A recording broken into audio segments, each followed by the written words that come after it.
Welcome to this Negotiation Masterclass edition of Negotiate Anything. With over 1,600 episodes featuring some of the world's brightest minds, we've carefully curated 3 powerful conversations for you. What makes this so special is that you'll hear how different experts from different industries approach the same challenge in their own unique ways. Our goal is to give you multiple perspectives so you can build your own unique style. Success doesn't look the same for everyone, and in this masterclass, you will see exactly why. Let's dive in. All right, everybody, we have a treat today. We have Dr. and Professor Heiss Gibson, who's also a retired colonel in the military. So, Professor Gibson, thank you for joining us today. We really appreciate it. No, thank you for having me. I'm excited about the conversation. Yes, likewise. So how about you get us started by telling us a little bit about yourself and what you do? Not a problem. And so I think the thread, the bomb on the front is service is a part of my background, having served the nation for a quarter of a century. And then during that time, I had the opportunity to serve the next generation by teaching at West Point a couple of times, which leads me to what I'm doing now at the Harvard Business School as a professor, teaching the world's amazing future leaders, and then also some of the world's most amazing executives. And so service as a high point. And then I really focus on what I would call operational leadership, because I really care a lot about people, how we manage and think about talent development, processes, because everything's a process and big ideas are amazing. But if you don't have anyone who can actually do things, we're kind of challenged. And then understanding in the current environment, because we're operating in a volatile, uncertain, complex, and ambiguous environment, VUCA environment, technology integration is massively important. Not only how do we integrate what I would call the new hotness, but are our people internally ready for it? And are our customers externally excited about it? And so those are the threads that leaders have to deal with, which is what I call operational leadership. It kind of encompasses all things. Incredible. And thank you for your service. We're honored to have you. And I think you are the perfect person to come in and talk about some of the tough conversations we have to have in the business world. And just any time you have people congregating today, because right now, as you would say, the new hotness is artificial intelligence. And for most companies, it's not a question of if it will be integrated, it's a question of how. And people are rushing to do this, but we've seen instances where it hasn't gone that well. So I think what would be good for us to do is just set the stage. When we think about AI integration into our organizations, what is the opportunity, but then also what are the challenges? I think that's a great start, because there's a massive amount of opportunities with the integration of AI, and AI is not new. I mean, we all have iPhones. There's AI has been operating behind the scenes with, Google Maps and our search engines for a while, but now all of us have access to it. And so I think challenge is that the people inside the firms sometimes aren't ready for it and are apprehensive, meaning scared, like this is going to take my job or this is going to cause me to be irrelevant. What I would suggest is that in those instances, organizations are tasked with ensuring that the people inside the organization are trained and developed to integrate with and understand the benefit of, there's benefit to having just AI, there's benefit to having just people, but the optimal ability to optimize productivity is through the human machine interaction and partnership. We saw the same thing in the military. As we think about in the Army, we have a platform called the A-864 Apache attack helicopter. Well, the newest helicopter that came out about a decade ago was able to not only fire long range, it could connect with multiple unmanned aerial devices at the same time. And so, which meant the pilots, who already have a lot going on, had to train to increase their own cognitive capacity to manage multiple systems while flying, while being in certain spaces all at the same time. Well, if we take what's happening today, that's all that's happening. Some of our teammates' cognitive capacity, we're just not there yet. So it takes training and development. We can get there. It just takes a lot of work. And so all of us are becoming what I would say just really good prompt engineers, because we don't have to start with a blank canvas. The downside is if you're a bad prompt engineer, you're going to get bad output. If you're scared of the system, you are going to be irrelevant because you're not trying to understand what's going on. And acknowledge that everything does not need AI. I don't need an AI carpenter just yet. I don't need an AI plumber just yet. So there are things that are kind of, Teflon to technology, but most things aren't. And so, and those who will win will be those who are not only able to leverage the technology, but then also able to develop others who are better with the technology. This is powerful because what we're recognizing is, yes, it's coming, right? And it's here. It's been here in different iterations, but now more people are recognizing the power, and it's in everybody's hand with generative AI, whichever platform you decide to use. And I think there is a lot of pressure on leaders to integrate it as fast as possible. It feels like almost an arms race between these companies. And so there's a tension within the decision makers of the organizations to say, okay, well, I want this as fast as possible. Let's do it. But then the people are like, we are not prepared, nor do we like it. Like you said, there's a healthy dose of fear and skepticism. So there, I believe for a lot of people, there is the, hey, I don't like this. And also, if I could do something to kind of slow this down or frustrate this process, maybe I will. And so there has to be a bit of a big challenge for the leaders is getting people on board, but then also making sure that you can demystify it, make it less scary, and help them to understand that this is the pathway to continued progress and security, because you need to adapt and evolve, or you won't be able to be part of the organization anymore, because somebody who might have a lower top level capacity, but a willingness to utilize AI would ultimately be more valuable. And so how do leaders take people on this journey so they can still move quickly and take advantage of the opportunity, but at the same time, bring people along in a way that's actually sustainable? I think that's a great reality that we're dealing with, is that is an age-old problem from the dawn of time, since we had people congregating and having to have someone in front and someone behind, is the reality that buy-in is required. And the person responsible for communicating the buy-in is the leader. And in order to do that, and I'll just pull off of Simon Sinek, providing the why. And if leaders are unable to communicate the why in a succinct way, there's massive skepticism. If the leader is not invested in developing trust in the organization, there's huge skepticism. And so there's a lot of pre-work that's required by the leader before you just come out in all hands and say, we're doing X, follow me. But do the people trust you? Do they believe in you? Have you illustrated the ability to have a huge amount of character? Do you take care of people? Do you operate in a way that inspires others? All these are non-technical things in order to integrate a technical solution. And I think there comes a point that we all know is that you can be smart, but being smart is not enough when running an organization. That's a part of it, but that is not enough. We all know a lot of really, really smart people who should just be in a corner. We also know a lot of intellectual folks who are amazingly inspirational. So I think that problem of gaining buy-in is what's required when bringing the technology, because will it eliminate jobs and positions and roles? Yes. Will it create new ones? Yes. So just being able to, help others understand those realities is really important. I agree. And I think when leaders are listening to this podcast episode, they're going to say, okay, that makes sense. I need to get trust in order to get buy-in. And then they might at the same time be realizing, I should have started this process years ago, because I should have been building trust with my team. And I think especially when bright, shiny new technologies are involved, we focus so much on the tech that we forget about the people. We forget about the human element, and that the power of just simple human connection and demonstrating that we care. Because there's a lot of skepticism, like you said, when it comes to bigger businesses with AI, because you're saying, well, they're trying to eliminate me, right? So there is a healthy dose of skepticism. So for the leader out here listening, who's saying, okay, I recognize that the reason I'm feeling a lot of friction and resistance is because I don't have trust, and that's getting in the way of getting buy-in. What are some steps that they can take today that they can use to start to build true, authentic trust? I think building trust is a challenge, because trust is something that is you can't feel it, you can't see it, but you know it when you have it, and you also know it when you don't. So I think for leaders, it's really one, doing some self-reflection. We all believe we're good people. We all believe we're amazing, but we fail to ask a hard question, because we don't want to know the answer.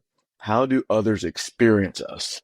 Again, we believe we're amazing, but we really don't know how others experience us, and that will tell you a lot. And so I think for leaders, really doing some reflection on how they are, how they operate, how they need to adjust is first. And then as they go out on their walkabouts and engage with people, do they notice themselves talking the most? or are they asking questions and learning? They may know what's going on in the factory, let's say factory context. They may know exactly what's going on the line, but how about go down on the line and ask someone, hey, so what are you doing? How do you do that? How did you learn how to do that? What's the impact of what you're doing down the line? And so just having someone explain to them what's going on. It's powerful when others are feeling that they're teaching the boss. And sometimes they actually are, because if we're honest, most bosses don't know what's going on at the tactical level.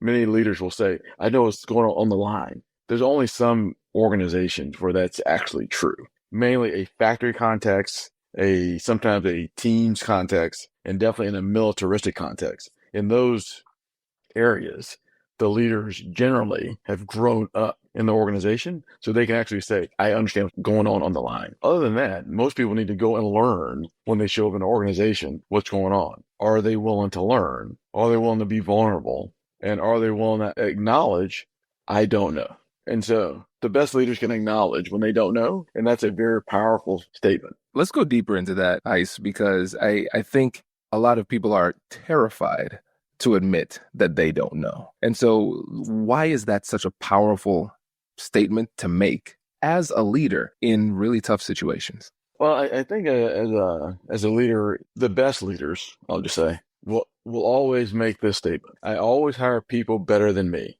All really good leaders will say that same thing. I have a lot of great mentors. I read one or two books. I know a lot of great folks who are leaders, and every one of them who are really good make that specific statement. They will always hire people who are better than them. And if they feel they're the smartest person in the room, they move to a new room. So, because that one allows for vulnerability, there's an acknowledgement of what you don't know. There's also acknowledgement that you understand your personal gaps. So, and it also acknowledges that you're willing to fill your gaps with someone who's better, which means when you're in rooms, because everyone is smart too, you're listening. And so a group like that is probably going to come up with, on average, better solutions, and it creates massive amount of alignment. Leaders who don't believe that will always hire people and be in situations where folks are not as good as them. They're just like one step down, in an effort for those people to need them, to be inspired by them specifically, who will always reinforce how their thoughts, like, that's great, boss. That's a great idea. You're the smartest person in the world. That's great for your ego, but that might not be good for the firm. I agree. And tell me if it's fair to wrap all of this up into one word. It sounds like humility is what we need in these leaders. Absolutely. The best leaders are those who come across that way. And some of those leaders can be in a room and you don't even know they're there. How many times have you seen a picture of Tim Cook or Bill Gates, like in a coffee shop, and no one knows who they are? They're just like, hanging out. So the ability to kind of blend in is also a skill. Yeah. No, you're absolutely right. And I remember I saw that clip of Tim Cook and Odell last week. he was like invisible. That was mind blowing. So which one's the billionaire? Exactly. Exactly. No, this is great. And I also want to talk about something that you've mentioned before, which is the interpersonal deficit since COVID and the fact that we have yet to recover. I think this is fascinating, and also it's almost like one of the biggest liabilities that we have, not just as within our companies, but also within society as a whole. We haven't recovered the skills that we lost during COVID. So can you tell the listeners about that too? Well, I think and every generation has a thing, has a inflection point, a pivot point. And so I think for us, who all experienced the world shutting down in 2020, are going to feel this for the next 40 years, primarily because the kids who are in school are going to grow up. And so and a lot of children were hit at a critical developmental point. But not only kids, teenagers, young adults, folks in college, folks going to their first jobs, all hit this inflection point at the same time. And then think about managers in their 30s or later, or leaders in their later who had an idea of how work would be done, and then had to pivot to this new way of work, and are now slinging it back to 2019 with return to office. And so, and some of the gaps that we've experienced, and this is all like published and researched already, interpersonal interactions. So the ability to communicate face to face, the ability to have phone calls, the ability to share, the ability to walk into a room and not look on your phone, the ability to go to a restaurant to have dinner and put your phone away. Because it's unfortunate that we have a group of folks who really don't know what to do with undirected time. Remember before the internet, there was a time before the internet when you would go on a long ride across the country or to somebody's house for 2 hours, a 2 hour drive, just sit in the back, just sit there and look outside and be with your thoughts. That was normal. There's a generation now who are digital natives who've always grown up with an iPhone or device, who've always had something to take their time. So they really don't know what to do with this. That translates into the workforce in individuals unable to go into a room, engage with a leader, and not touch their phone. So I think leaders who are senior have to acknowledge that we're not going to go back, that we have folks in the force and our team who are going to operate that way. And it's their job to help develop them around basic corporate behavior. It's similar to every industry has a uniform. If we go out to California, it's going to be hoodies and jeans and bands or something. If we go into private equity, it's going to be a great, some chinos, a vest, and Kohans or sneakers. If we go in Goldman Sachs, it is still a suit. I mean, I have many friends at Goldman. So in investment banking, it's still a suit. So every industry has its own uniform. Well, that's one. Every industry has its own way of interacting. So, and there's just certain norms that there's a 2-year gap.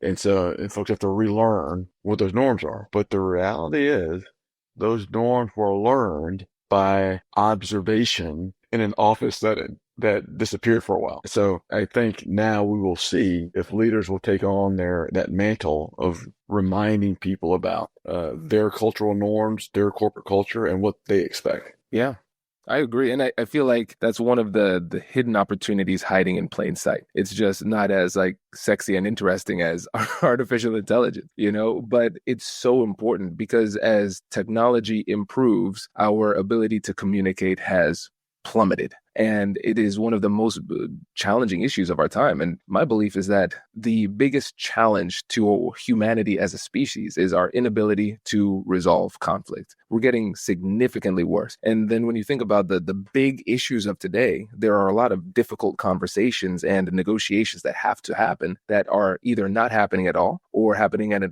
very, very low level. And so we're thinking about as we go into these organizations, we need to be able to solve problems. We need to be dynamic. And the ability to communicate effectively is going to be part of that. But then when you expand it and think at higher levels, when you're thinking about the government and the military, things like that, there are incredibly difficult conversations that need to happen. And as the world gets more polarized, our ability to address those just goes down. And for me, I'd be interested to hear your perspective on that particular issue, given your background in industry, government, and military. How are you seeing things? And is there a path forward when it comes to that? Well, I think, one, the world is very dynamic, definitely polarized, but the polarization is amplified through the echo chambers of our own FYPs, our own For You pages, what we search, how the algorithms are built based on what we look at can take you down the rabbit holes. Whereas before, there was a time where we all got the news at the same time at 6 o'clock and 10 o'clock. We all got the news from the same place, the local paper, or if we were really crazy, the New York Times. It was delivered in your location, or the Wall Street Journal. But now we all get news and people are creating their own news. So I think, at least I would suggest, in my personal view, is that don't take things so personal. You can't have a hard conversation if you're going to be triggered by someone who has a dissenting opinion.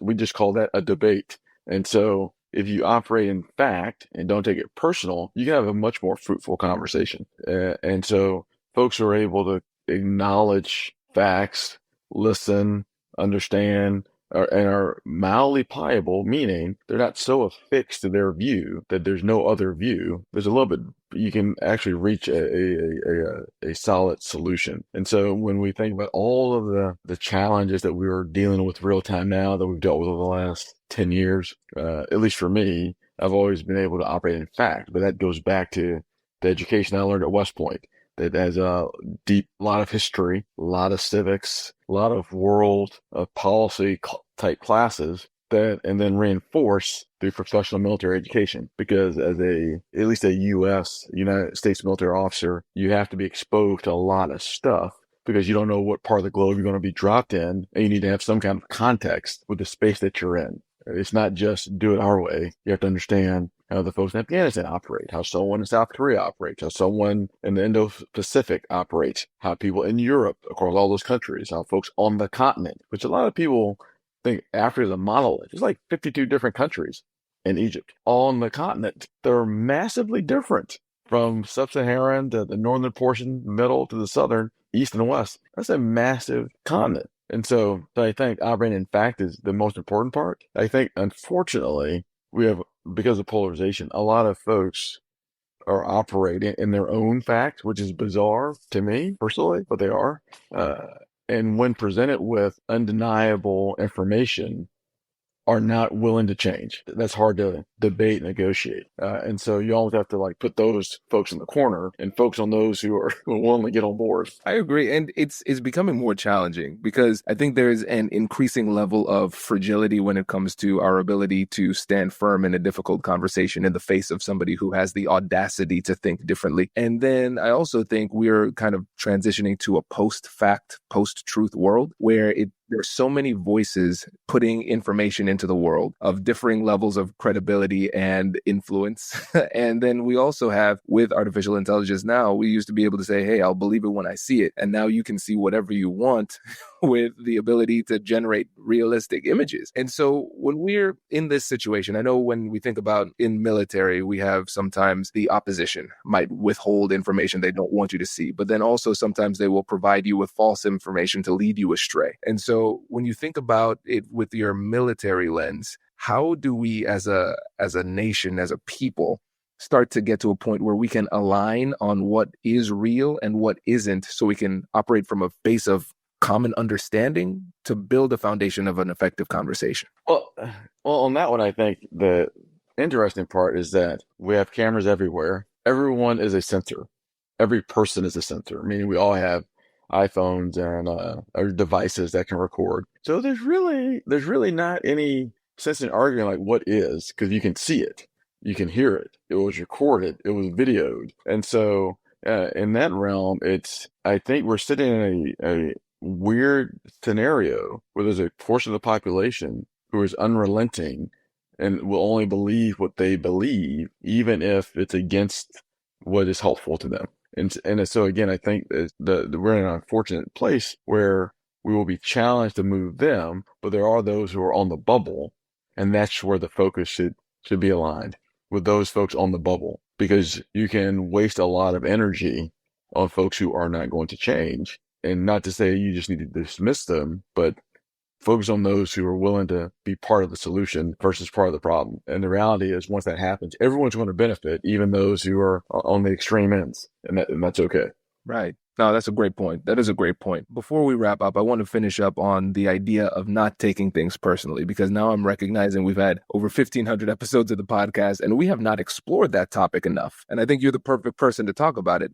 I think that people would think the obvious example is the military background and the, yes, quarter century of service. That's 100% the truth. And then also your time playing D1 football, right? Because you have to have some pretty direct conversations there. And so when it comes to not taking things personally, that's something that's very easy to say, but how do we actually operationalize it so we can have a little bit more grit and resilience in these conversations, so we can actually listen to what the other person is saying and understand them rather than getting triggered and turning it into a debate? I think we have to all acknowledge that we're all a combination of our own individual experiences, whatever those are. You just don't wake up one day and say, you know what, I have grit. Like, do you? Did you ever do anything really hard? And hard is relative. You know, one person's hard and someone else is like really easy. And so when I think about my own personal background, I mean, the folks who coached high schools in like the late 80s, early 90s, if we really start to unpack it, there's going to be someone on that coaching staff who has some kind of Vietnam background. You can't move it. And those folks' parents were part of World War II. Their grandparents were World War I and the Depression. Some of Some of them were born just after the Korean War. So they're in a very different space and time, which translates to how they were communicated with, which means it translates to how they communicated with kids. And so the way in which I was coached in high school would not fly today. You can't do that. It's not bad. You just can't do it. You can get away with it in college a little bit, but you definitely can't do it in high school. So, but that builds resilience. When we think about, and then my parents always said, I remember my mom telling me once, when I said I couldn't do something or I couldn't go somewhere, she said, well, why not? Well, why not you? So this idea of why not, like, you at least give it a try. So she didn't say take risks. That's what she meant. Or my father always saying, put yourself in, if you want to do well, you need to play with the A players. Now, we don't like to say there's A players and B players, but there is a varsity team and there is a junior varsity team. So if you want to be on the varsity, you need to work out with the varsity players. And so at some point meaning you need to be around people who elevate your game. But in that elevation, think about it. Folks who are better than you are going to tell you you suck. They're going to tell you you're not good. And then you have to respond to that. And it's never about how you take it. It's always about how you respond. Because that's what you can control. And so my idea of not taking it personal is that I have agency in how I always respond. And so that has translated over years, even being in combat. I've been in a lot of crisis in my life. In a time of crisis, those are the times when I'm the most calm. It's like, okay, well, let me assess everything. Let me deal with what's happening and let me then move with things I can control. Will I mess up? Yes. Have I been told I've messed up? Yes. But instead of taking it as a personal assault on my personal character, like, what can I learn from this? I really didn't mess that up. How can I do this better? So it's almost how you flip and think about feedback, because we have a lot of people, who take everything they're told that's not their amazing personal, as a personal affront to them, when actually you did poorly. You did not meet the standard. You did not do well relative to others. Now the kicker is, what do you do with that information? If you take it personal, you go down a rabbit hole. If you take it like an ability to improve, it's a very different thing. But again, every individual has agency to determine how they respond. We're seeing more and more in current day, many people from teenagers to adults who are taking things very personal, which means their ability to take feedback, develop, and grow is limited, which means the folks who are in positions of power will not spend time with them. So in effect, by taking things personal, you're actually cutting off the ability to be developed by someone who can really help you, win. And you don't even realize it. Right. Oh, this is good. Heiss, I could just keep on talking to you about this, especially this topic. It will turn into a rant at some point, so we have to cut it off here. But I appreciate you coming on the show, my friend. Before you go, can you please just remind the listeners how they can get in touch with you and learn more from your work? Well, you can, I'm very Googleable. I'm one of the few Heiss Gibsons on the internet. And so that's all my information. Or you could, look me up at, the Mutugi.com. So MUTUGI.com, if they need help with anything. But I'm publishing stuff all the time via LinkedIn, via Harvard Business Publishing. And so happy to help in any way I can. Amazing. Thank you so much for joining us. Really appreciate it. No problem. Awesome. That was the first part of today's masterclass. Up next, we'll hear from another expert with a different approach, giving you even more strategies to add to your toolkit. Let's keep it rolling. Everybody, we have a very special guest with us today. We have Michèle Flournoy. She is the former Undersecretary of Defense for Policy in the Obama administration and the co-founder and managing partner of WestExec Advisors. Michèle, thank you so much for joining us today. It's great to be with you, Comey. Yes, it's great to have you. So we went over your resume a little bit, but let's go a little bit more in depth. Tell us about a little bit about your career before we jump into the episode. Sure. I have spent my career across 3 different sectors. The first part of my career was mostly in the think tank world, doing policy-related research and analysis, trying to come up with good ideas for the U.S. government and national security.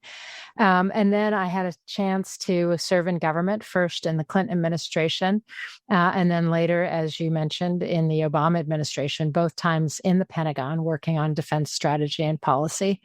And then I've also had some private sector experience. I spent 3 years with Boston Consulting Group trying to understand what good looks like from a business and change management perspective in large organizations, because I certainly didn't see that in the Pentagon in terms of how the business enterprise was run. And then I started West Exec Advisors about 3 years ago with a group of partners, really trying to kind of bring a new approach to geopolitical risk and strategic advisory work for mostly U.S. companies working overseas. That is fantastic. And the word that kept on coming up was strategy. And that's one of my favorite words. And I can see throughout your career how you've been able to implement that successfully. And then here in these conversations that we're going to analyze in this episode, I can see as well how strategy played a big role.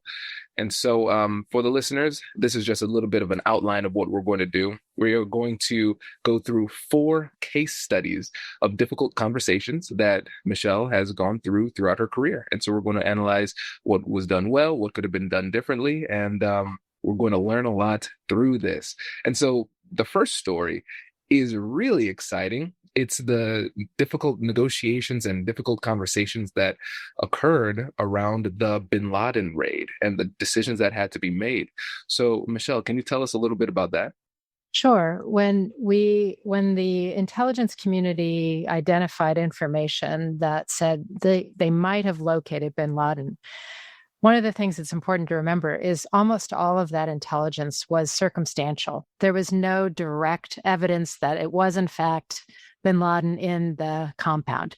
But a lot of different things kind of suggested that or pointed to that or made it clear that it's hard to explain it any other way. But there was a lot of debate about whether he was really there. And so when President Obama, it came time for him to make a decision, he did not have a unified recommendation from his cabinet. You had some people saying, don't do it. It's too risky. We're not sure he's there. You have some people say, we think he's there. You should do it with the SEAL team, the raid. Others that said that's too risky, putting Americans on the ground, they could get stuck there. What if the Pakistanis respond, blah, blah, blah.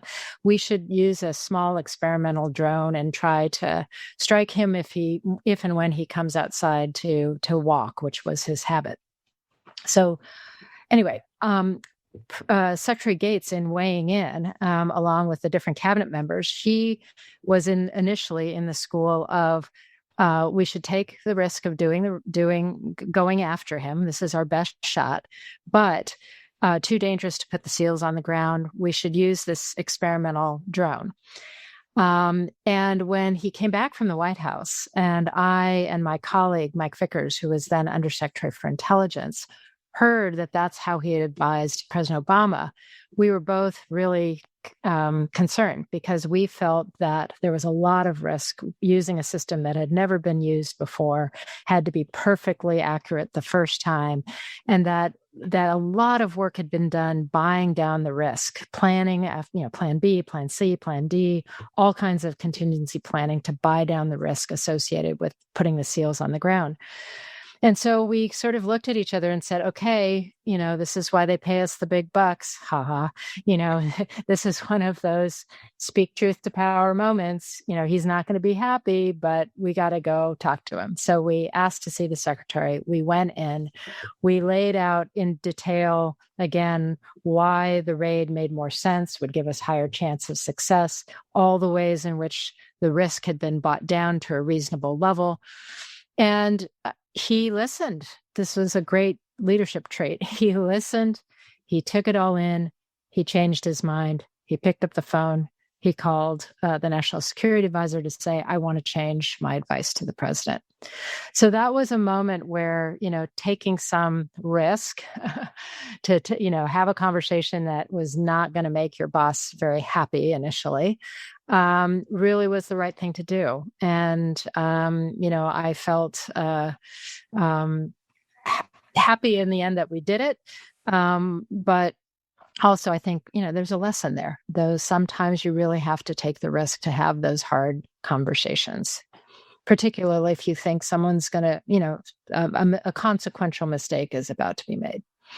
Right. And so when I think about negotiation, I recognize that a lot of times we focus on the external conversation with the other person. But even before that, we have to have that internal negotiation. Yes. And so we're thinking about it from a national security perspective, risking in that regard. But there's also risk to you personally in having this conversation at all. And so for you, before having the conversation and broaching this topic, how did you get the confidence necessary to take that risk personally? Well, I think I sort of personally cataloged the risks that I felt. Obviously there's the risk of making your boss angry. Oh, okay, that should be, you got to stand up and be willing to do that if it's for a higher cause. There's the risk of, what if we advocate for putting the seals on the ground and we're wrong and, they get into trouble and you're the one who helped push for that position? What that's a lot of weight on your shoulders. And if you hold yourself accountable for that. But there's also the risk of, the incredible, all the capital that President Obama was putting on the line to do this, even in the absence of absolutely conclusive intelligence. This was going to be, if this went south, it's going to be a terrible blow to his presidency, terrible blow to U.S. credibility and perception around the world. So this was a high risk operation and also high benefit if we were right and if it went well. But at the time, you had to figure all of that. But at the end of the day, to me, doing what I really believed was the right call for the president and the country, what outweighed everything else in terms including my own personal, discomfort of walking in and having an angry boss. That makes a lot of sense. And now let's actually go to the conversation. When you talked to your colleague, Mike Vickers, and you came up with the strategy for this conversation, what was that discussion like? What was the strategy that you used? And then how was the execution? Well, we first, both heard about the decision or the meeting that had happened at the White House, and we got together and sat down and sort of went through checking each other out of like, how do you feel? Do you feel the same way? Yes, you do. Okay. What can we do together that might make a difference? Should we go in to talk to Secretary Gates? How will we make our case? What are the critical persuasive points that we want to make? What's best coming from you? What's best coming from me? We sort of coordinated a game plan, if you will. And then to collectively ask for some time on an urgent basis, which is very unusual. I can't remember another time where we ever did that together. And so that was like raising the, okay, something's going on here. They really need to see you urgently. And so, but it helped to have a wingman, have someone by your side who was going to go in and share the burden of that conversation together. Absolutely. And so with this strategy, there are a couple of important layers here that we can all learn from. So the first one, you had a strategy. So we did have a strategy. We didn't just go barging in, right? Exactly. You have to take some time and think about it. Yeah. Secondly, you recognize that it's more likely to have an impact when you came together, blending your political capital and your reputations to say both of us need some time urgency. So that in itself created a little bit of persuasive juice.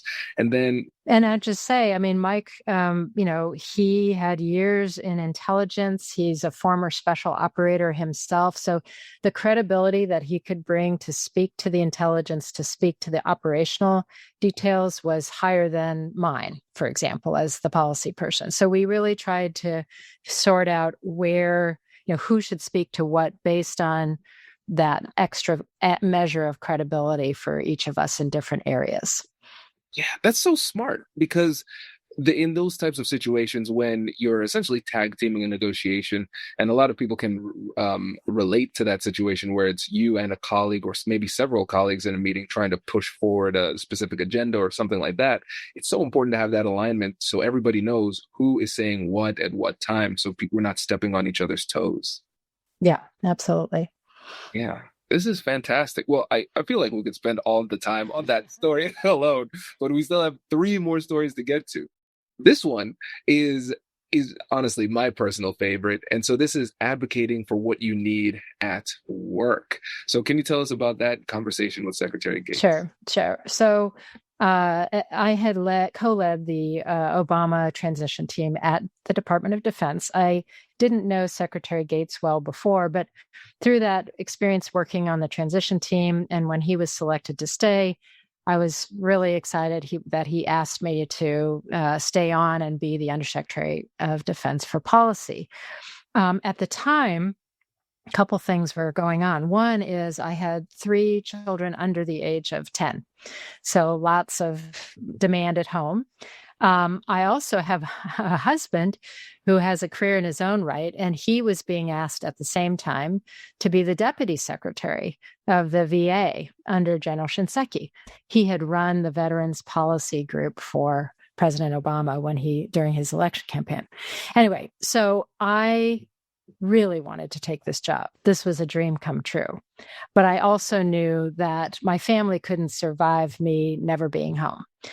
And so with a little bit of trepidation, a lot of trepidation, I walked into the job interview with Secretary Gates. And after, all the substantive discussion, what the job is, what he would expect of me, all that, when I said, look, I really, really want to do this, but I have to tell you, I do have a family situation. That means I need some support for you to occasionally be able to count on being home to actually see my young children. And it would be great if we could create some predictability. I can either come in early and then have, to start the day with you and your intelligence brief or whatever, and then leave by a certain time so I can actually get home when I'm not traveling to have dinner, read the bedtime story, put them to bed. And then I can be available again once they're, go to sleep. I can get back on the phone, back on the video conference. I can drive to your house if you need me. I mean, I can be present to work in the evening again. Or we can do it, I can come in later and stay later, but what would work? I need some help in managing this. And he was great. I mean, he immediately said, I've been there. When I was Deputy National Security Advisor for Brent Scowcroft, my kids were young. I had the same conversation. And I was like, wow, that's awesome. Meanwhile, my husband was having the same exact conversation with General Shinseki, who was becoming Secretary of the VA. And again, it went much better than we either of us anticipated. And that clarity and understanding really enabled us to manage these 2 very big jobs while having young kids at home. Obviously, we had a lot of help as well. But I was really glad that we both had the courage to speak up because it made all the difference. Absolutely. And I think this is such an important story to focus on here because a lot of the people in the audience are busy professionals. Yeah. And I think a lot of times we create this false dichotomy. Either we could be really great career-driven professionals or we can have time at home, meaningful time at home with our families. And what this story shows is that it doesn't need to be an either or in that extreme of a case. If you want to have that kind of balance, you can use the tool of negotiation with your boss in this case to set aside those barriers, those boundaries, so you can protect that time with your family while still demonstrating your commitment to the organization. Yeah.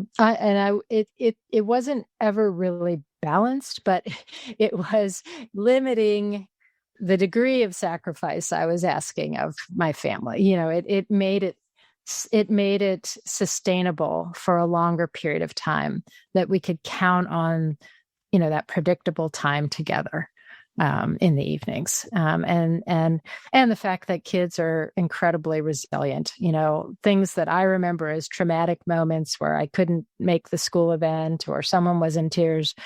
Now that they're young adults and teenagers, they have no recollection of that whatsoever. It was heartbreaking for me. I'm scarred for life, but they don't even remember it. Well, that's good. That's good. Now, here's an interesting question for you. Let's say the conversation didn't go as well as it did. let's say there was resistance and maybe he said no.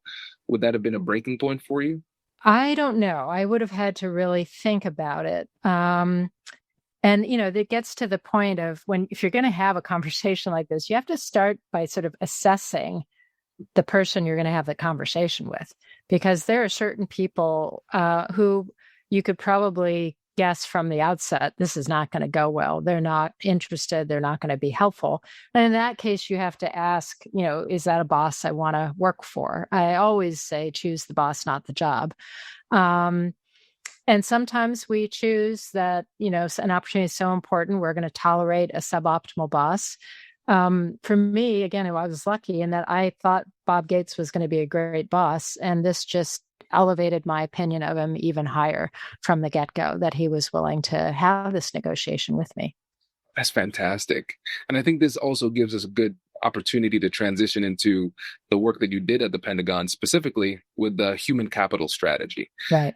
Yeah. And so with this one, the interesting thing was addressing culture within the Pentagon. Can you tell us a bit about that too? Sure. So when I came into the Office of the Secretary of Defense, I found a workforce. I had about 1,000 people plus oversight of 3 defense agencies. And I found a workforce that was incredibly mission driven, but also incredibly burnt out and exhausted. No one had been to professional development or training for years. There was all kinds of very uneven management practices, no real effort to ensure people were getting feedback and support, and support in managing just incredible hours and demands. And so we did a survey really trying to identify what the pain points were. And one of the things we found was that there was no predictable time off. There was just no, people felt that they were just at the mercy of the demands of work. And granted, I mean, this was a very intense time in the Pentagon where the Obama administration had inherited both the Iraq and the Afghanistan wars. There were global counterterrorism operations going on all over the world, very high op tempo. But what I realized is that we needed to create a culture that started to invest in the people, take care of the people, so that they could occasionally get a break. Even if they're still going to be working long hours, they could know when they could count on that time off to recharge or to take care of a family priority or what have you. In one case, it might be they have a sick parent and they need every other Friday to know that that's when they can schedule the doctor's appointments that they need to take them to. For a young person who, their passion is in blowing off steam, it's running marathons. And I just need 2 mornings a week where I can get my longer run in so I can train for my marathon. Or no judgment on what it is, but the key was having team leads sit down with their teams and say, for each person, what is that one thing that if we could deliver it for you would make all the difference in terms of your morale and sense of well-being and your ability to sustain this very high tempo. And then the manager's job was to make sure the team was flexing to cross-cover each other. So that if, the Egypt desk guy needed those 2 later morning arrivals every week, somebody was cross-covering that desk, that for those 2 mornings. And, if they needed the Friday afternoon off every other week for the parent and the doctor appointment, that, the team was covering them to do that. And it took a lot of management, took a lot of communication, took a willingness of people taking the risk to say what they need. But it was magic. It was like watering the flowers and the, seemingly dead flowers in the desert and then watching them bloom. And, back to Secretary Gates, I remember sitting in his office about 6 months in and him putting down a memo and say, this work is amazing. Did you fire everybody in this office and hire a bunch of new people? And I said, no, we just started taking care of them and investing them and giving them a break. So it really had a very high impact, not only on morale, but actually on performance. That's impressive. That's impressive, especially when you're coming from inheriting a culture that is so driven, so work oriented, and then causing people to realize, hey, there's some actual value in pulling back. And some of this was, a lot of people thought, oh, this is like a mommy thing. This is like for women with children, and we're going to try to be more flexible and blah, blah, blah. I knew that we had arrived when a former Marine who was now a civil servant had gone with me to a speaking engagement on a Friday morning. And I offered him a ride back to the Pentagon, when we were done. And he's like, actually, ma'am, I'm taking my predictable time off to go sledding with my son this afternoon. And see you later.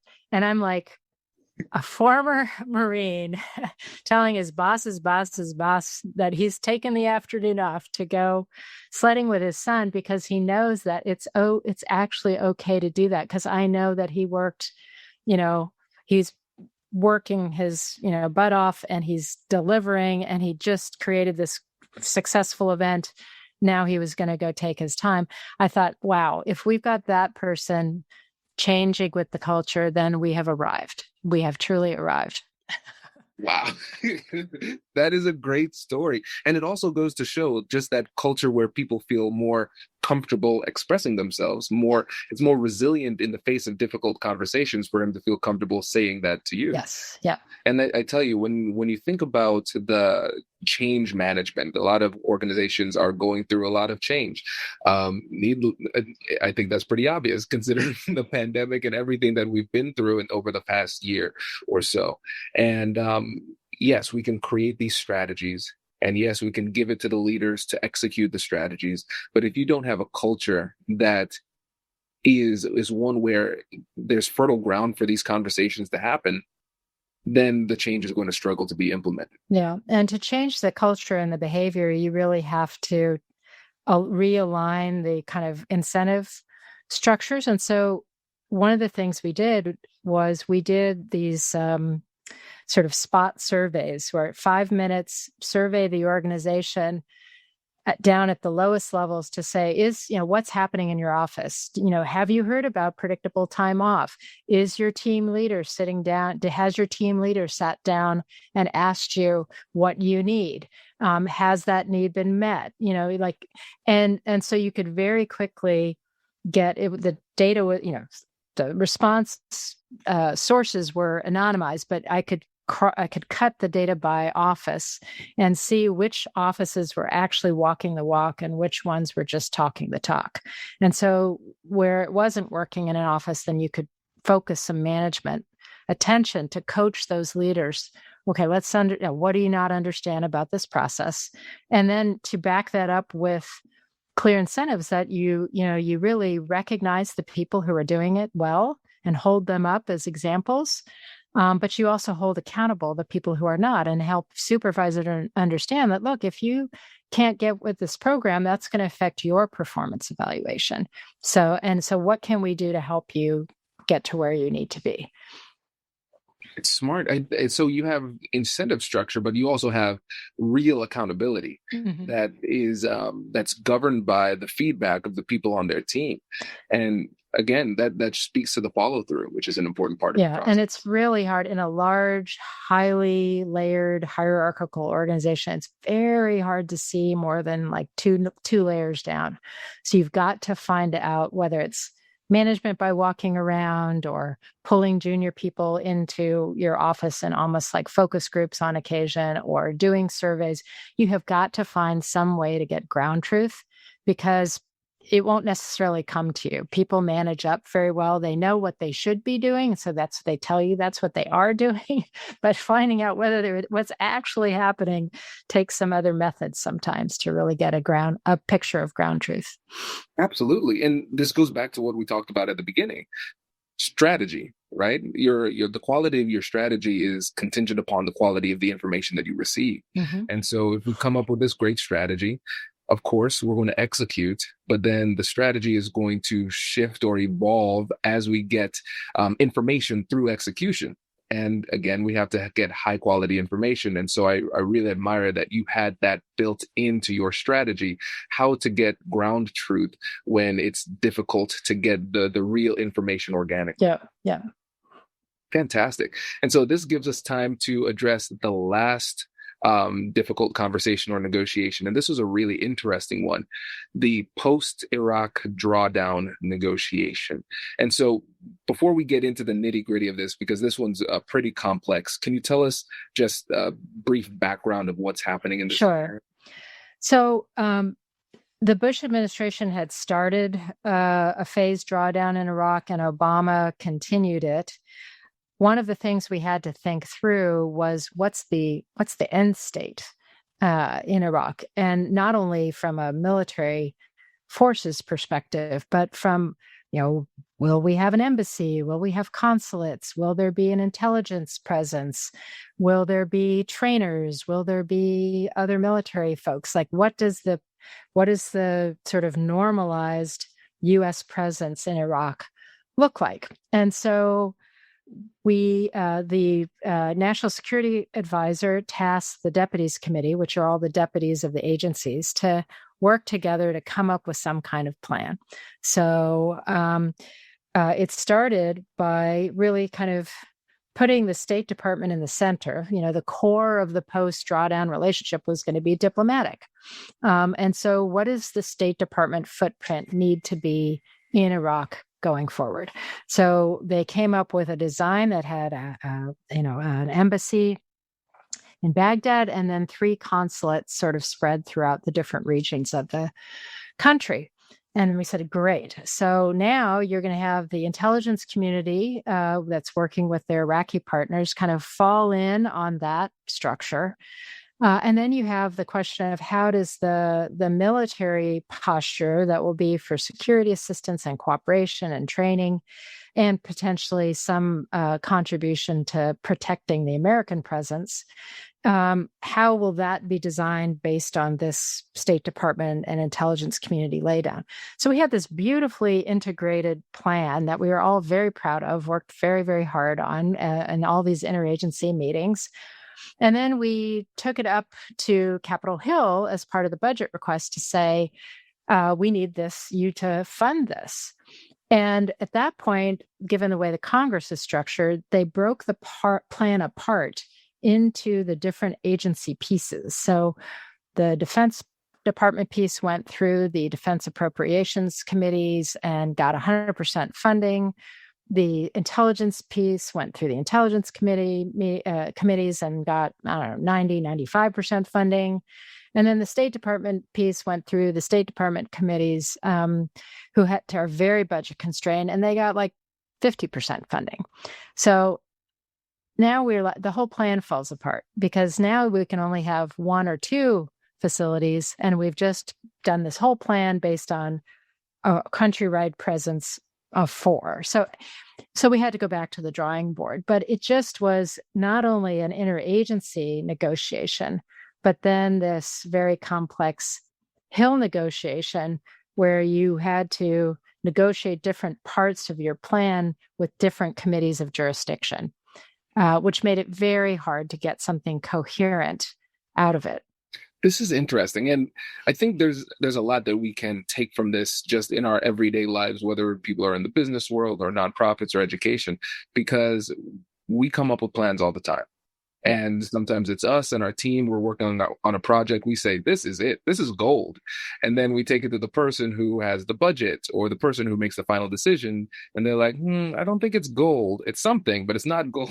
And then they start tinkering there. And that's really frustrating, especially when you spend so much time doing that, putting it together and creating a cohesive strategy. And so now when you look back on it in hindsight, what strategic changes would you have made? I think, there are times when it's really worthwhile to bring some representation of the ultimate decider, that person's perspective, into the planning process. So if we had consulted the different Hill constituencies earlier, made them sort of feel that they had more input to the planning process. Maybe they would have had a greater sense of ownership, or at the very least, maybe we would have had some early indicators that there's no way you're ever going to get support for 4, facilities. So don't plan for that. Plan for 2. I think so. Bringing in stakeholders earlier in the process would be one thing I would have tried differently. And then, you also had this risk of always things being overtaken by events. So, ultimately, the decision was made to pull out of Iraq entirely in terms of the military piece. And we didn't anticipate that fully when we were planning for this. We had assumed some kind of residual presence. So I think getting maybe more engagement from stakeholders at the start would probably be my principal takeaway. Yeah. And what's interesting, I'd like to get your thoughts on this too. If we blend this story, some of the key elements from this story and your previous story talking about the human capital strategy at the Pentagon, it seems like getting that ground truth seems to be a major part of it, because in the first story, you had more of that information. And then in this one, it seems as though there wasn't as much. We were really doing kind of a blank sheet of paper exercise. That really started from what are the needs going to be? What are our interests support? What is the ideal? And you do want to have that. There's room for that kind of unconstrained thinking as part of a planning process. But I think we might have done a better job of trying to anticipate and explore what are some of the constraints that are going to be, and how do we develop different versions based on those different constraints. Yeah, that makes a lot of sense. It makes a lot of sense. And then you could have planned for those contingencies, adjusted the strategy accordingly. And then, like you said earlier, too, getting those stakeholders into the discussion. And the thing is, I tell people all the time with negotiation, there's no way to guarantee victory. Right. So even through this exercise of hindsight, it's still, there's probably nothing that we could do to guarantee that we would have gotten those 4 posts instead of 2. But still, it's a useful case study, because when it comes to any kind of strategy, what we're trying to do is put ourselves in the best position for success, because that's all we can do given our position. Yeah. And one of my favorite, quotes or ideas, as someone who's done a lot of strategies and a lot of plans, is from Eisenhower, who used to say something like, it's not the plan, it's the planning. I mean, the real value in the process is often what you learn in the process of exploring the decision and option space, because that gives you a certain agility to respond to whatever the world throws at you, which, kind of coupled with this notion of no plan survives contact with the enemy in military parlance, or reality in general parlance.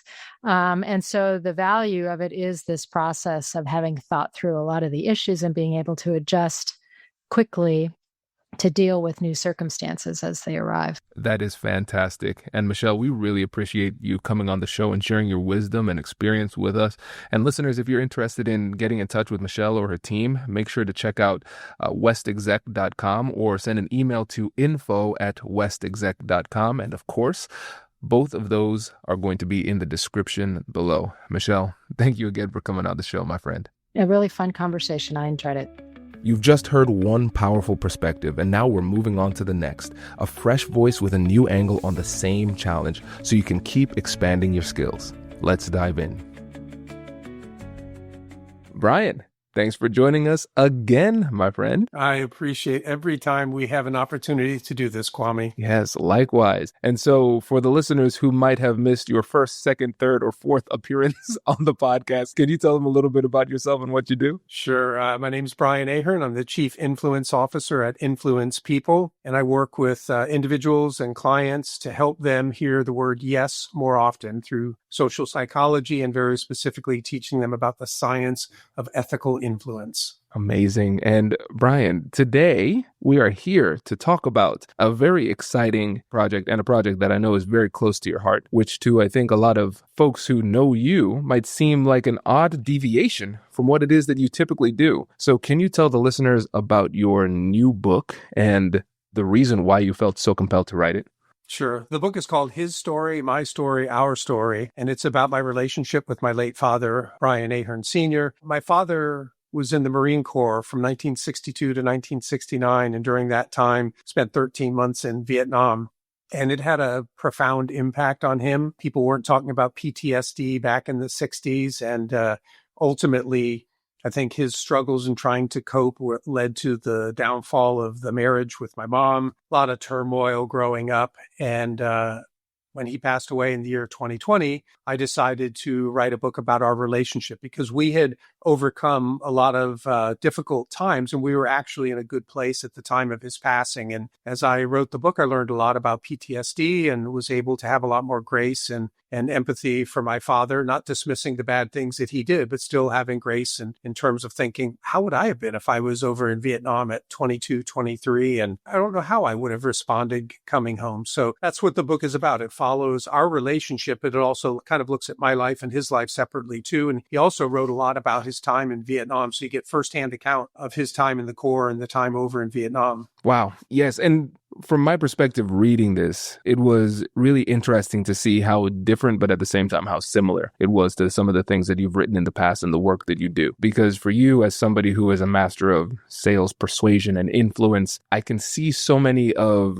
like the methodologies, but also your heart-centered approach in so many of the conversations that you're having in this book with your father. And one of the things that I know you've mentioned you want to have as a goal for this book is helping people who have folks who are in the military that are in their lives, helping them to understand how to empathize and connect with those servicemen and servicewomen who are serving their country. But there's an emotional disconnect sometimes that makes it tough for people to connect and truly understand and empathize. So can you tell the audience a little bit about that particular barrier that people might have in these types of conversations? Well, I think human beings, first and foremost, we are always more concerned about ourselves than we are anything else. I mean, that's just the reality of how we live our lives. How is this going to impact me? When you have somebody who has served in the military, and in particular, you ratchet it up a notch when it's Marines because of that whole culture they have. And now you bring it up another notch because of the experience in combat. You can't really understand that. You can kind of know about it, but to understand it at the heart level, you're not going to unless that other person begins to open up and you really allow yourself to start thinking, how would I have responded in those situations? And so the disconnect, I think, Kwame, is growing up, it would have been really easy for me to just think, man, my dad's an ass. And he was at a lot of times, but I had no understanding of what he had been through. And then, of course, I think for the person who has served, they go through some things that they don't want to talk about. And I can understand, when my dad finally opened up and some of the things he shared, I can understand why he did not want to relive those. He wanted to put them in a box and put them as far away as he could and try to enjoy the life that he was having after Vietnam. But the reality was it was still there and it was still impacting him, which meant it was impacting my mom, me, and my sister. And as I grew up and I understood that, I started pressing. I wanted answers. I wanted to know some things. I might have pressed a little bit too hard. Hindsight's 2020. But I am glad that I started moving in that direction. So the disconnect can be, well, this is all about me, Dad, and, about how it affected me. I wasn't thinking so much about how it was affecting him. It was just too hard at that time. So my advice is the more your listeners can step outside of themselves and try to prioritize that other person in terms of understanding them, then I think if they respond, you'll start getting what you want or what you need out of those conversations. I agree 100%. And when you think about it, that's central to all of the difficult conversations we have, right? Just naturally, inherently, we are a bit egocentric and self-centered in terms of what it is that how we navigate these conversations. So in these conversations, these interactions, we're often just wired to focus on what's in it for me. What is it that I want? What is it that I need? Now, when we take it to these conversations, there's an additional barrier because this is much easier said than done. And you've chronicled that in the book because, yeah, it's easy to say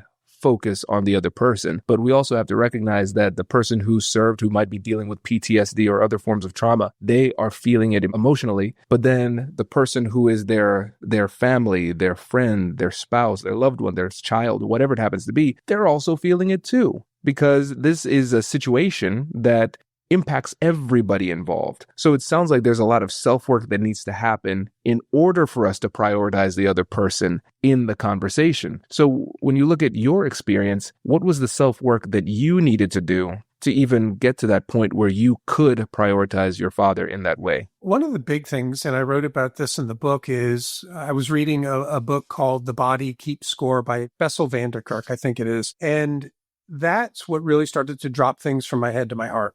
Things that I intellectually knew, like I knew my dad was in combat and I knew certain things, but somehow having read that book and him talking a lot about Vietnam vets and their inability to express what was going on inside of them. And so it still would come out somehow, some way. Sometimes it came out in my dad's case, it was abusive behavior towards my mom. It was infidelity. It was staying out late, shooting pool, drinking beer, getting in fights, stuff like that. Others use it, they channel it maybe through art. And I don't know about you, Kwame, but there have been times I've looked at art and thought, whoever made that must be whacked.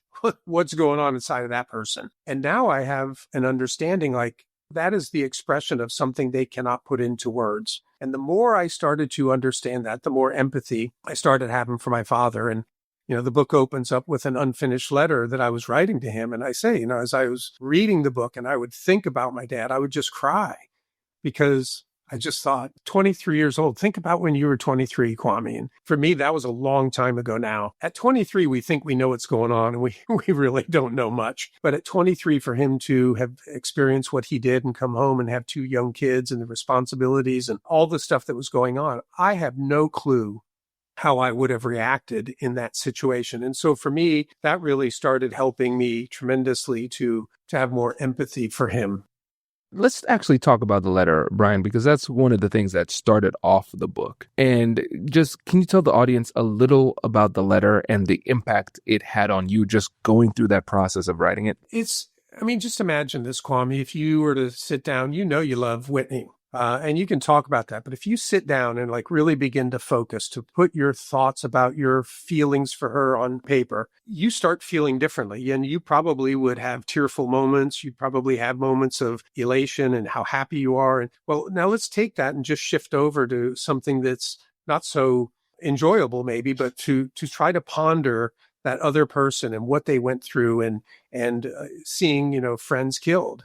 All the things that you go through in combat, it's really hard. And it's hard, I will say for me, it's even hard, the good things. There are times where I have difficulty expressing how much I love Jane or how much I love our daughter, Abigail. I can do good things for them and they're rooted in that love, but sometimes trying to verbalize it can be almost overwhelming emotionally. And so again, if we think about somebody who's been through the trauma of the service and combat, and how much harder must it be for them to start talking about some of those experiences, because most of the time they're very painful and nobody wants to voluntarily move into that pain again. You lived it once. You don't want to move into it voluntarily again. That's real, because that helps us to understand why sometimes the way that people choose to process this is by not sharing. And one of the things that you recognized is that it took years to get your father to a place where he could share. But based on what you said in the book, you felt like it did help. And there are challenges there, right? Because it's like you want to encourage somebody to share, but at the same time, you want to respect boundaries and not push too hard in a way that's almost disrespectful. So in your opinion, how can somebody balance that desire to be there with also the respecting of somebody's boundaries? If I had it to do over and knowing what I know now and having those conversations with my dad, I would have tried to frame them a lot more in Dad, I love you. I am so thankful for all that you've given me in terms of discipline and teaching me right and wrong and all of these things. But there's parts of me that I don't understand and parts of me that I'm struggling with. And I know that being raised by you, some of that, there's something there that I need to understand. And when you're ready, I hope you'll be willing to open up and start talking about some things. And I know they may be painful, but they will do so much good for me to help me be the man that I want to be, the husband I want to be, the father that I want to be. And that's how I think I would have approached it. And I really hope, Kwame, that the other person would be thinking about, well, there's not many people in the world that I love more than my son. If I'm going to do anything for anybody, why wouldn't I do something for him, even if it's painful? That's how I think I would approach it differently. When I was 30 years old and we started having those conversations, I wasn't thinking that at all. He just did some things that angered me to the point where the lid came off. And I was just, all of a sudden, I started thinking and feeling all these things that I hadn't thought or felt when my parents were going through their turmoil. And I just was kind of demanding answers. And so the conversations were pretty hard. But fortunately, he stuck in there. He didn't give up. He could have easily written me off. Ultimately, I think he started to recognize it was good for him to think about the past. And that's why about 10 years before he passed away, he started writing the document that's included in the book. He started to realize it was therapeutic for him to think about his past and the time in the Corps. And so we wiggled our way to a good place. And it took some time, but I think years. Yeah. And the point is, though, you took that time and you did not give up. And I think a lot of times we have this microwave mentality where we say, all right, there's an outcome that I want and I want to get there as quickly as possible. But when it comes to sensitive situations like this, and when it comes to people, a lot of times the desire to do this quickly and get to the conclusion quickly is exactly what makes it take much longer than it needs to, because the person feels disrespected. They feel as though you're taking away their autonomy and their agency, forcing them to do something that's uncomfortable. And I love the reframe that you have now. If you were to go back in the past, the different approach that you would have used, it's more, and tell me if I'm conceptualizing this the right way, Brian. It sounds like, first of all, you are framing this by clearly stating your positive intent and clearly stating how you see the person in a positive way and exactly what it is you hope to accomplish with these interactions. But you're not forcing him to engage in these conversations. You're just setting the table and extending invitation and letting him know that you're there whenever he's ready. Yeah. I wrote in the book about how much I admired my dad growing up. I mean, he just was a stud of a person. He was the kind of guy that when he entered a room, you knew he was there. And I should have been able to express some of the things about how proud I was that he had served in the Marine Corps. When I see his picture and I think about what he did, how proud I was, when I would see what he was doing in business and his intelligence. And so I could have expressed a lot more of that. Of course, when you're growing up and you're young, you're not really thinking about that. Again, the whole world revolves around you. So I wish I could have, if I had expressed some of those things, it might have made it easier for him to open up. But as I wrote in the book too, when we finally got to this point where the lid blew off for me, I mean, I intellectually knew all these things, like he was unfaithful and he had hit my mom and certain things like that. But it was when I was 30 years old and we had a conversation on the phone and he blurted out, he just goes, look, I'm a good person and I don't care what you or anybody else says about it. And I know more about GD religion than you'll know in your whole effing life. I mean, he just exploded with that. And it caught me off guard. I was like, where is this coming from? I said, I've never called you a bad person. And he said, well, in so many words you have. Now, I think he was feeling conviction himself. But if I had been able to express that I loved him and how proud I was and all those things, I don't know that he would have probably responded that way, because he wouldn't have had any basis if he had known that I was always saying, I love you, Dad, and gosh, I'm proud of you, and things like that. That's powerful. And, it reminds me of some of the episodes we've done with Mike Reddington. If I haven't connected you with Mike yet, I need to. You two would vibe for sure. He does interrogation work. And one of the things that he talks about is how important it is to let the other person know that you do not see them as a bad person. And in that extreme scenario in the interrogation, he's even going as far as providing excuses. I know this might have happened, and I know you're under this pressure, and I know you probably felt this. So you're giving them excuses and seeing which one they latch on to. And I think the psychology is somewhat similar here, because what you're doing is you're anticipating the kinds of defensive responses that you might have. And although you might know the positivity of your intent, we can't assume that the other person feels that exact same way when they are recovering from trauma, and they might feel as though they are being targeted and picked on, when in fact you're just trying to be there to help. So I really like this positive momentum that we're starting with the conversation by reaffirming the fact that, hey, I love you, I care about you, and I admire you, taking it to the next level, because loving and caring, that's like baseline for a family. But admiration and respect, that's next level. And I don't think we say that enough. Yeah. If you think about like a coach, coaches say and do things that when you're playing can piss you off. And yet you get away from that situation. And I look back on my high school coach, who I'm still in touch with more than 40 years later, and I know that everything he was doing was for our best interest. And he, having grown too, says right motivation, wrong methods, that he recognizes he could have done things differently as a coach. But the bottom line was still his intent for us was to make us the best players we could be and the best young men that we could be so that we could be good citizens, fathers, etc., because most of us didn't go on to play ball beyond high school. So if we were to more assume like, hey, coach is yelling at me, I don't like it, but I know he has my best interest at heart and he's trying to make me the best player possible, probably wouldn't rail against him like we did in the locker room when we were with our buddies. And the same can be true of our family, that we may sometimes say or do things. We're not intending to hurt somebody. We're a lot of times just intending the best for them. But the translation gets lost in that messaging to that person. And there can be a lot of hurt feelings. For sure. And I think about that coach example as well, because back in my day, and I'm sure in yours, the coaches sounded very different. Very, very different. And I think the word we're looking for is criminal. Some of the things they could say back then. But again, the delivery matters.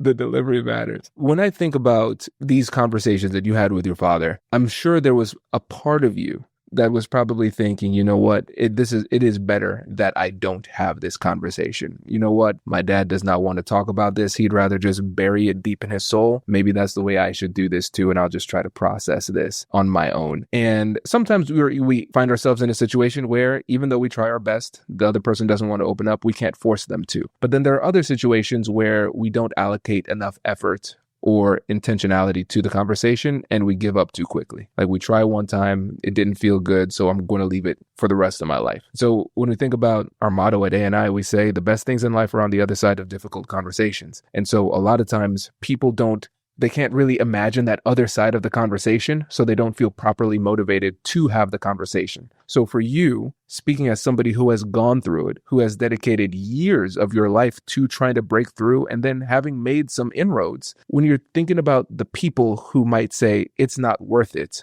what do you have to say to them so they can understand that there is something worth it on the other side? I look at it from the perspective of faith. And there are a lot of times we go through things in life. We don't have a clear path. We don't know what's on the other side, but we know it's the right thing to do. And so we persist in that. I will say as a personal example, early in our marriage, Jane and I struggled a lot, and it would have been easy to bail. And if somebody would have said, hey, Brian, you got to have faith because this is what it's going to be like on the other end. And I will tell you, Kwame, our marriage is amazing now. The way that we get along, how much fun we have, just the two of us and things that we do together. I would have missed out on the best experience of my life. Would have also included the birth of our daughter and now soon a grandchild. I would have missed all of that if I would have said, it's too hard. I'm not going to put in that effort. If there's anybody or anything that's worth too hard in the effort, it's family. It's the people that we love. We don't get to choose our parents, but they are our family. And so I think doing what we can to work on that relationship. With my dad, I wasn't hammering him all the time, but I also knew until we kind of get this elephant out of the room, I can't just be happy-go-lucky, have a few beers, play some golf, tell some jokes, and act like everything is good. This was hanging right in front of me, and I felt like I needed answers. So the difficulty was over the years, we still continued to get together, but it wasn't the same. And sometimes I didn't look forward to it. And Jane could see when I was changing, if I was getting all bound up, she could just see the changes that were happening. And so I wasn't about to let it go, but I wasn't. Every time we got together, I wasn't like, okay, Dad, we got to talk. He started opening up when he was ready. And it was probably about 15 years ago, somewhere around then, when we were on vacation and he gave me the document that's included in the book. And he said, I think this might answer some questions. Maybe it'll raise some more. We can talk about it when you finish it. And it was the document about his time in the Corps. So if I hadn't opened that up and if I hadn't pressed a little bit, he might have just kept going on the way he was, which was not even thinking about his own past. Wow. So this is the part that is a little bit art and a little bit science too, because I think it's very important that we explicitly articulated the fact that you're not badgering him every time. Oh yeah, for the last 17 years, every time I talk to my dad, I'm bringing this up. That would be borderline abusive.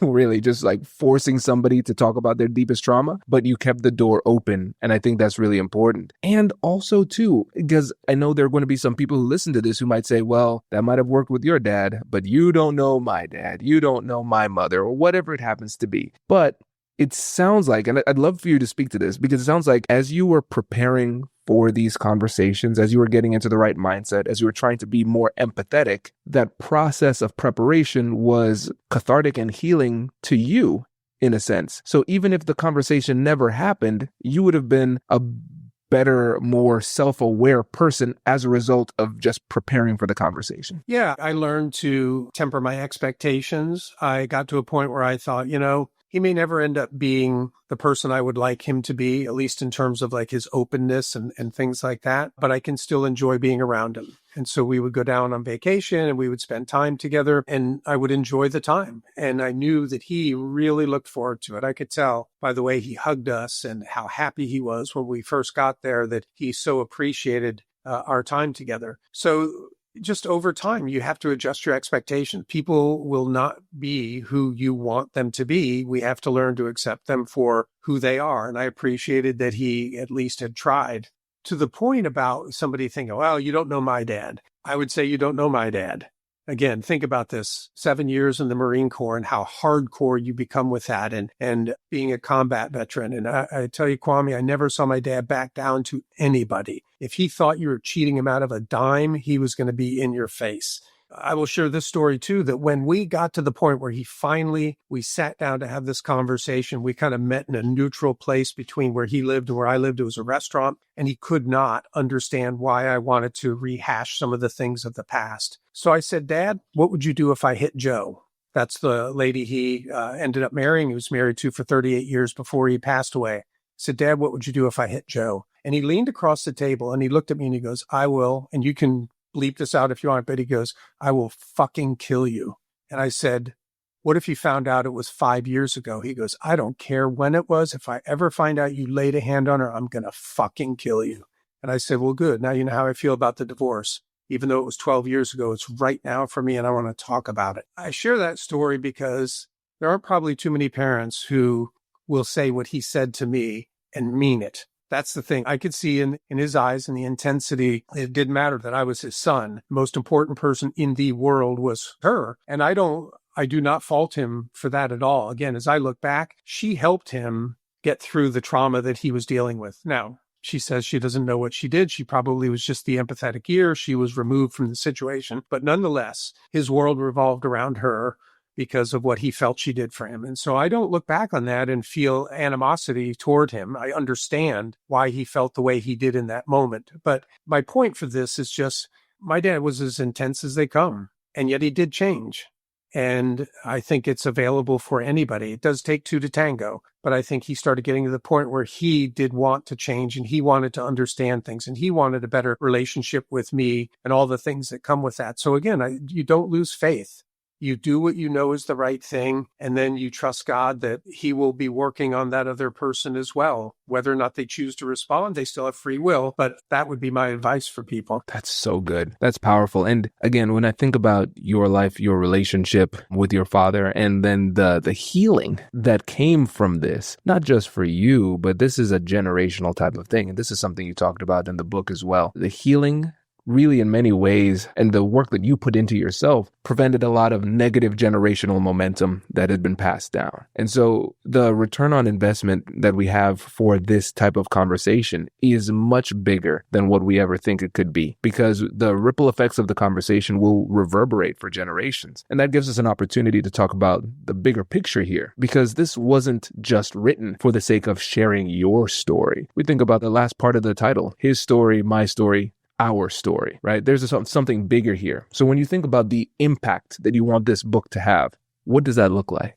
My hope is that when I first wrote the book, I put in there that the hope was that a Marine might read it and make better choices than my dad, that maybe he would learn some things that took my dad a lot longer to learn, that a family would read it and maybe have more empathy and understanding for the Marine in their life sooner than I had it. More broadly, fathers and sons, and just having that natural tension that's there, because I think fathers, we want to be proud of our children, but we also don't want to admit when we're on the decline and they're on the rise, and that, you know what, they can do things better than we can. And I think that was tough for my dad as he got older and I was, on the ascent. But then also the family aspect. And for me, the family aspect was wanting to, as I said earlier, be the best husband and father that I could, so that when we're raising our daughter, life has enough challenges. I don't want to lay any more burden on her because I'm not thinking about who I am. And same with Jane. And so we were very intentional in terms of how we raised Abigail, and you've had an opportunity to meet her. She's a wonderful person, special. And the best confirmation I could have got on me was a few months ago when we had been walking around uptown, and then she stopped by the house. We were just sitting out on the front patio, and she was